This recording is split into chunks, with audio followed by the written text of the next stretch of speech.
In September of 1989, a Yellowstone geyser exploded without any warning at all. Seismic instruments recorded nothing beforehand. No precursor, no alert. The blast threw boiling mud and rock dozens of meters into the air, and a nearly identical event happened again in July of 2024 at a different site inside the very same park. Both times, the official monitoring network was watching closely and still did not see it coming. This is one of 11 documented details about the most closely monitored volcanic system in America. And the strangest one is not the eruption everyone already fears. Here's what we actually know about Yellowstone's volcanic past. The park sits inside the remnants of 3 enormous caldera-forming eruptions. The oldest dated to roughly 2,100,000 years ago. That eruption produced the Huckleberry Ridge Tuff, a deposit so large it created a caldera researchers have estimated at around 75 kilometers across. For comparison, geologists have described its scale as roughly 2,500 times larger than the 1980 eruption of Mount St. Helens, one of the most destructive volcanic events in recorded United States history. But that's not the strangest part of Yellowstone's early volcanic story.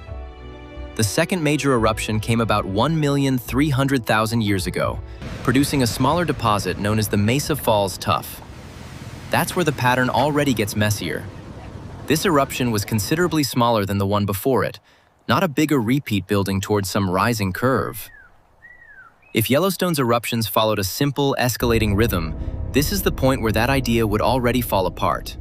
Researchers studying the volcanic record have found no evidence that eruption size scales predictably with time. And that's where the official timeline starts to get complicated.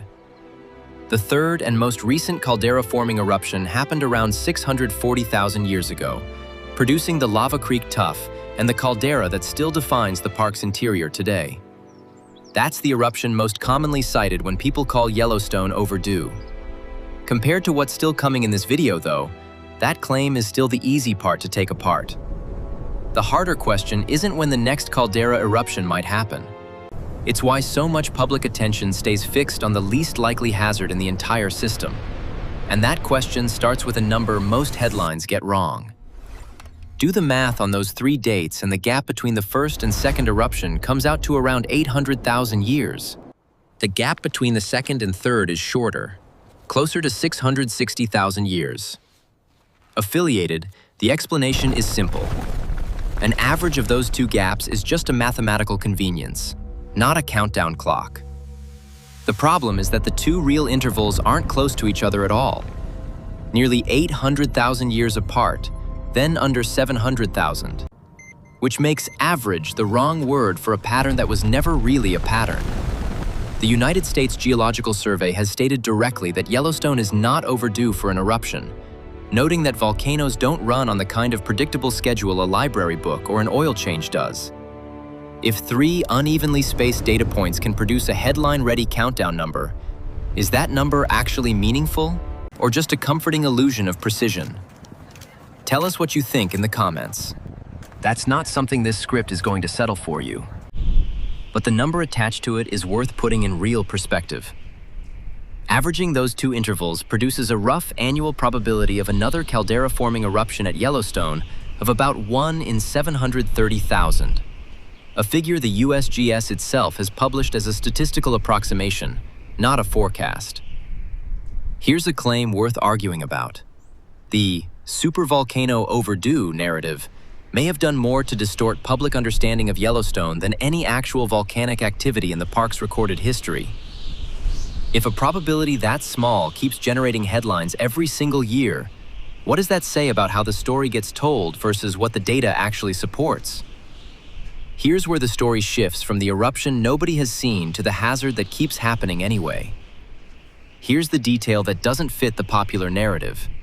While the odds of another caldera-forming eruption sit at roughly 1 in 730,000 per year, a different kind of Yellowstone hazard operates on a timescale measured in years, not eons. Hydrothermal explosions occur when shallow groundwater, heated far past normal by the volcanic system underneath the park, suddenly flashes into steam. No magma needs to reach the surface for one of these events to happen, just enough trapped pressure and the right crack in the rock to release it. If the gap between what a place is famous for and what its own data actually shows is the kind of thing you find interesting, this channel covers one documented place like it every episode. That's not the strangest example of this hazard either, just the clearest explanation of how it works.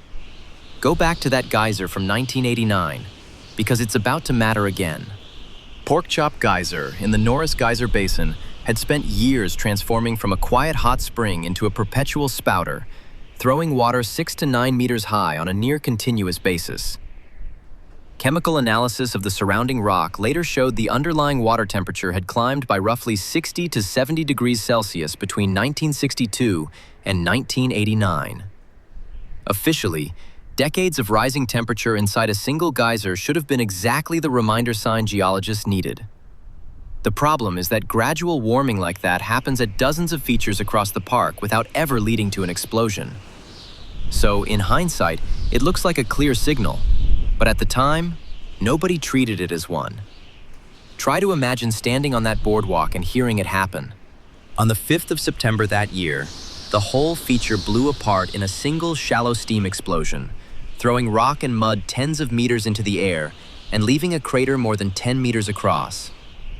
9 people witnessed it.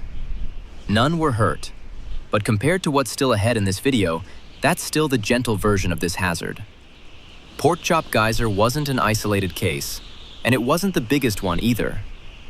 Mary Bay, on the northern shore of Yellowstone Lake, sits inside what researchers have identified as the largest known hydrothermal explosion crater in the park, a feature roughly 2.5 kilometers wide, most of it now submerged beneath the lake itself. The leading hypothesis is that it formed around 13,000 years ago, triggered when a sudden drop in lake level, caused by a seismic event and an outflow surge, released enough pressure to flash a huge volume of underground water into steam almost instantly. Nobody alive recorded what that moment actually looked like from the shore. That's a genuine open question with no confirmed answer. If you think you know how it would have looked or sounded, leave your theory in the comments. What happened decades later, though, is fully documented. That brings us to the most recent case, and it's the one this entire video has been building toward.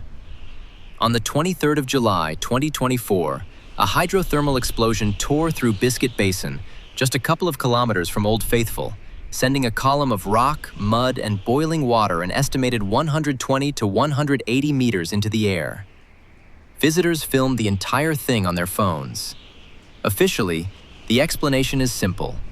Shallow groundwater beneath a feature called Black Diamond Pool flashed suddenly to steam, and no volcanic activity was involved. The problem is the detail nobody expected. According to the Yellowstone Volcano Observatory's own account, seismicity, ground deformation, and gas emissions were all sitting at normal background levels right up until the moment it happened, with no detectable precursor of any kind. If you'd had a phone out that afternoon, ask yourself honestly how much warning you would actually have had. That should have been the moment the whole monitoring story fell apart. It didn't, but it did force a harder question. That's the paradox sitting at the center of Yellowstone's real hazard profile. This is now the 4th documented hydrothermal event covered in this video. 1989, the ancient Mary Bay crater, and 2024 among them. And researchers have not fully explained why some of these events build for decades, while others give no warning at all. Picture yourself trying to design a warning system for an event that may leave no measurable trace beforehand. The network that tracks Yellowstone more thoroughly than almost any volcanic system on the planet still couldn't see the 2024 blast coming. Not because the monitoring failed, but because a shallow steam explosion may simply not produce a detectable signal before it happens. That's where the documented trail stops, and where the actual monitoring network picks the story back up. None of this means Yellowstone goes unwatched.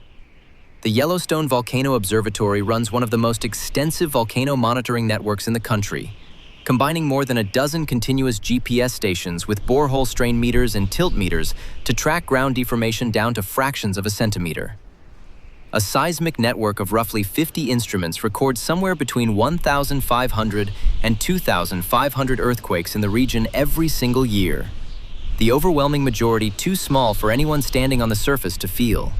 Add to that ongoing measurements of gas emissions, water chemicism, and thermal area temperatures, and you get a system built to catch the signals a magmatic eruption would almost certainly produce well in advance, even if it isn't built to catch every version of the smaller, faster hazard already covered in this video. There's one detail researchers keep coming back to. Sediment records pulled from the bottom of Yellowstone Lake show hydrothermal explosions clustering heavily in the few thousand years after the last ice age, when retreating glaciers unloaded pressure across the region. And yet, Porkchop Geyser and Biscuit Basin happened in 1989 and 2024, long after that window closed, with no clear regional driver identified in either case. Researchers are split on whether the ancient cluster was a one-time geological event tied to deglaciation, or whether Yellowstone is simply capable of producing another cluster nobody can currently predict. Where do you land on that one? Go back to where this video started. A geyser in the Norris Geyser Basin that exploded in 1989 without a single instrument catching it coming. That's still the honest starting point for talking about Yellowstone's real hazards. What's proven? The park has produced 3 caldera-forming eruptions over the last 2,100,000 years, spaced unevenly, with no repeating interval scientists can rely on, and its current annual odds of another one sit at roughly 1 in 730,000 by the USGS's own published estimate. What's also proven, hydrothermal explosions, driven by shallow steam rather than rising magma, have struck the park repeatedly and recently, from the crater at Mary Bay to Porkchop Geyser to Black Diamond Pool in 2024, and at least one of them gave no detectable warning at all. What remains genuinely unresolved is why some of these steam explosions announce themselves for decades, the way Porkchop did, while others arrive with nothing on the seismographs, the way Biscuit Basin did. That gap between a hazard that can be measured continuously and a hazard that can only be recognized after it happens isn't unique to Yellowstone. It's the same gap that separates fault lines scientists can map from the exact moment they'll slip, or a storm system tracked for days from the precise minute it turns. Yellowstone just happens to be the place where both kinds of hazards sit stacked on top of each other, one measured in millions of years, the other in moments. So the next time someone tells you the park is overdue, the more interesting question isn't when the supervolcano goes off.